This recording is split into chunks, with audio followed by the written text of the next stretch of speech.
দিঠি, ছোটু কোথায় গেছে বলো তো? তোমাকে কি কিছু বলে গেছে? না, আমাকে বলে যায়নি, তবে জানি কোথায় গেছে। কোথায় গেছে না মানে এত সকাল সকাল আমরা ঘুম থেকে ওঠার আগেই বেরিয়ে গেল? আমার মায়ের কাছে গেছে। কেন? সেটা ওইলেই জিজ্ঞেস করো তোমরা। আমি প্রতিবাদ করেছিলাম তো যে আমার মা যে কাজটা করছে সেটাকে আমি সমর্থন করতে পারছি না। সেটার জন্য কালকে আমাকে ও এই কথাটাও বলেছে যে আমার সাথে ও সম্পর্ক না রাখলে না রাখবে, কিন্তু আমার মাকেও সাপোর্ট করবে। সে আবার কি কথা? সেটা তো আমিও বুঝতে পারছি না, কিন্তু এত বড় কথাটাও আমাকে কালকে বলেছে কাকিমা। দেখো, ছোটুটা চিরকালই এইরকম, অন্য রকম একটু। ও নিজে যেটা ভালো বুঝবে না সেটাই করবে, তার বাইরে কখনো যাবে না। আমরা বোঝানোর চেষ্টা করেছি, ফল পাইনি। তুমিও চেষ্টা করো না মা, লাভ হবে না। কিন্তু বাবা, তা বলে ছোট দিঠির বাড়িতে গেল, অথচ দিঠিকে কিছু বলে গেল না। আচ্ছা ঠিক আছে, ও যখন ওর বাড়িতে যাচ্ছে ওকে নিয়ে যেতে পারতো তোর সাথে। সে দিঠি যাবে না তাই ওকে নিয়ে যায়নি আবার কি? ও আমার বাড়িতে যায়নি, বাড়িতে কার কাছেই বা যাবে? মা তো এখন বাড়িতে থাকে না। মা সকালবেলা উঠে রোহিত আঙ্কেলের বাড়িতে চলে যায়, ওখানে বাজার রান্নাবান্না সব করে দিয়ে রাত্রিবেলা ফেরে। আর এখন যখন ওরা দুজনেই এত বড় একটা সিদ্ধান্ত নিয়েছে, আমি ওখানে কিছুতেই যাব না। ও, তোমার মাকে যখন সারাদিনই ওনার সেবা যত্ন করতে হয়, সারাক্ষণ ওনার যত্ন করতে হয়, আর তাই জন্য যখন তোমার মা ভেবেছেন যে সর্বক্ষণ ওনার পাশে থাকবেন, তাহলে তাহলে এখানে ক্ষতিটা কোথায় দিঠি? তোমার মা তো আর তোমার বাবাকে ছেড়ে চলে যাচ্ছেন না। আর তাছাড়া তোমার বাবার সাথে তো তোমার মায়ের অনেক আগেই ডিভোর্স হয়ে গেছে। দেখো দিঠিমা, তুমি আপত্তি করো বা না করো তাতে কিচ্ছু যাবে আসবে না। তোমার মা সেই একই জায়গায় থাকবেন। তোমার কারণে কি উনি তার সিদ্ধান্ত পাল্টাবেন? না, পাল্টাবে না। তাহলে তোমার এত রাগ দেখিয়ে কি লাভ? মা যখন সিদ্ধান্ত বদলাবে না, তখন আমিও আমার সিদ্ধান্ত বদলাবো না। মায়ের সঙ্গে কোনো রকম যোগাযোগ রাখার ইচ্ছে আমারও আর নেই। যে সন্তানকে বাইরের সমাজটা ফেস করতে হয় না, সেই বোঝে তার জ্বালাটা কতটা।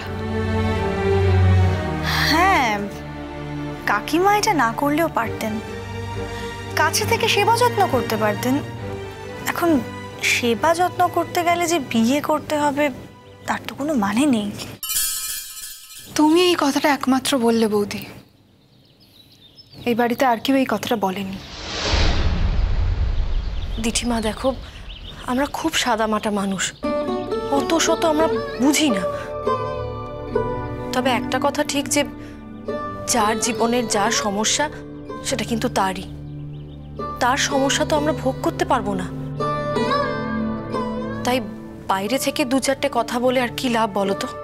দেখো দিঠিমা, কম সমস্যার মধ্যে দিয়ে তো তোমার মা যাননি। একটা মানুষ প্রায় মরেই গিয়েছিল। যদি সেদিন দুর্ঘটনাটা ঘটে যেত তাহলে তো আজকে এইসব আলোচনার কোনো জায়গাই থাকতো না, তাই না? একটা মানুষ বেঁচে গিয়ে যদি নিজের মতন করে বাঁচার ইচ্ছা প্রকাশ করে, তাহলে তোমরা সেটায় বাধা দিচ্ছ কেন? তোমরাও তো বড় হয়ে গেছো দিঠিমা। কাকু, তুমি আমাকে আজকে এই কথাটা বলছো তো পরবর্তীকালে তোমার ছেলের সাথে যদি আমার সম্পর্কটা হয়, তাহলে তোমরাই কিন্তু আমাকে উল্টো কথা বলতে পারো। তুমি আমাদের চিনতে পারোনি দিঠিমা, আমরা গরিব। হ্যাঁ, হয়তো শহুরে শিক্ষা দীক্ষা আমাদের নেই, কিন্তু ঠিক বেঠিক বিচার করার মনটা আমাদের আছে, জানো। আর সেই মন বলছে তোমার মা কোনো ভুল করেনি। অবশ্য ভুল, দোষ, গুণ এসব বিচার করার আমরা কে বলো তো? তবে একটু আগে তোমার কাকিমা বলছিল না যে তার সমস্যার সমাধান সে নিজেই করতে পারে, যার সমস্যা। এক্ষেত্রে তোমার মায়ের সমস্যা আর তোমার সমস্যা তো এক নয় দিদি। তোমার মা যে সমস্যার মধ্যে দিয়ে গিয়েছেন তুমি তো সেটার মধ্যে দিয়ে যাওনি, আর বাড়িতেও সেটা নিয়ে কোনো সমস্যা হয়নি। তোমার সমস্যা, তোমার মায়ের সমস্যা সবটা আলাদা দিঠিমা। তাহলে ওনাকে দুঃখ দিয়ে কি লাভ বলো তো? এতদিন পর সুখের খোঁজ যদি উনি পেয়েই থাকেন। হ্যাঁ, সুখের তো অন্য রাস্তা ছিল না। ছেলে মেয়েদের সাকসেস আমার মাকে সুখী করতে পারেনি। এখন মায়ের সুখ হবে একজন অসুস্থ মৃত্যু পথযাত্রী মানুষকে বিয়ে করে। আমার মা আবার নতুন করে শাখা সিঁদুর পরবে, আর কিছুদিন বাদে আবার সেই শাখা সিঁদুর ভেঙে সাদা জামা কাপড় পরে ঘুরে বেড়াবে।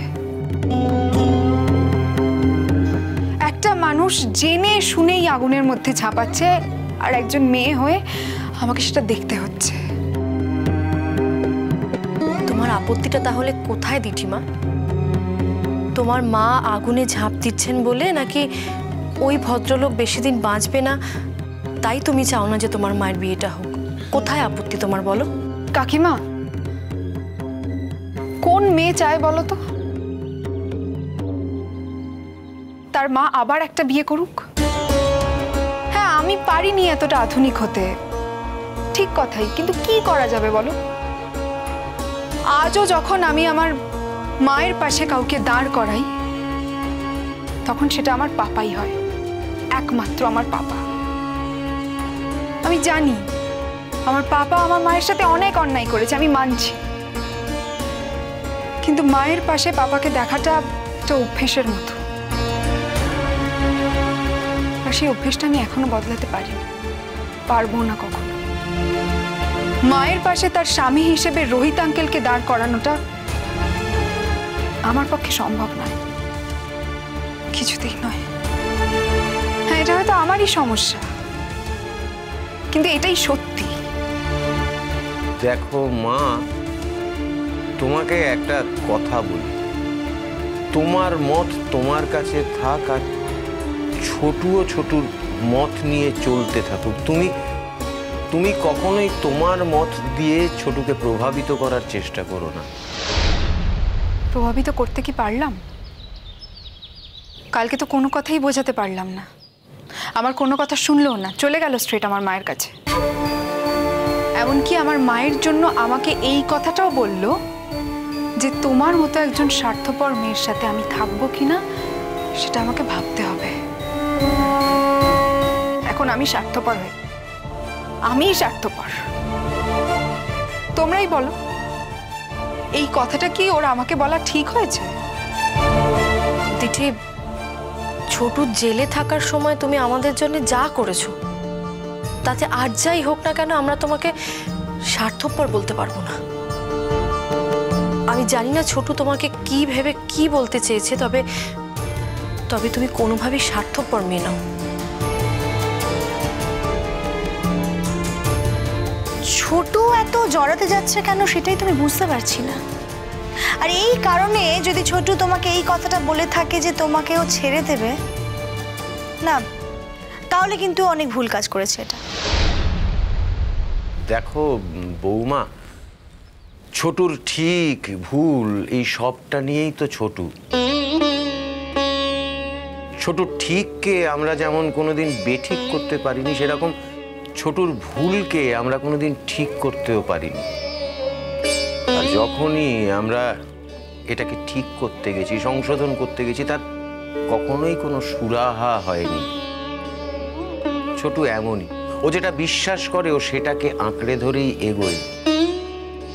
তবে একটা কথা বলি দিঠিমা, এতটা রাগ তুমি না দেখালেই পারতে।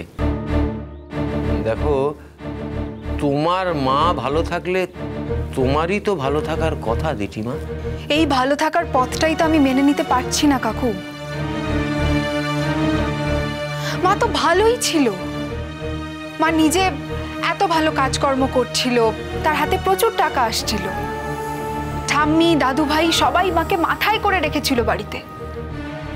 একটা মানুষের ভালো থাকার জন্য আর কি চাই? একটা মানুষের 25-26 বছরের বিবাহিত জীবন, সে জানে বিবাহিত জীবন কি, বিবাহিত জীবন সম্পর্কে তার যথেষ্ট অভিজ্ঞতা আছে। এত কিছুর পরেও আমার মাকে আবার কেন বিয়ে করতে হচ্ছে নতুন করে? এমন তো নয় যে আমার মা প্রথমবার বিয়ে করছে জীবনে, তার কোনোদিন বিয়ে হয়নি, এটা আকাঙ্ক্ষা আছে মনে, এরকম তো নয়। তাহলে আজ আবার কেন? তাহলে তো আমি এখন বলতে পারি আমার মা আমার পাপাকে ঠকিয়েছে। আমার পাপা যা করেছে সবার চোখের সামনে করেছে। জুনান্টিকে আমাদের সবার সামনে নিয়ে এসেছে, তাকে বিয়ে করেছে এবং সংসার করেছে। কিন্তু মা তো প্রথম থেকে বলে গেছে তোদের রোহিত আঙ্কেলের সঙ্গে আমার একটা বন্ধুত্বের সম্পর্ক। কিন্তু আসলে তো সম্পর্কটা বন্ধুত্বের ছিল না। যে মানুষটা একদিন বন্ধু ছিল, সে মানুষটা হঠাৎ করে তার স্বামী কি করে হয়ে যেতে পারে?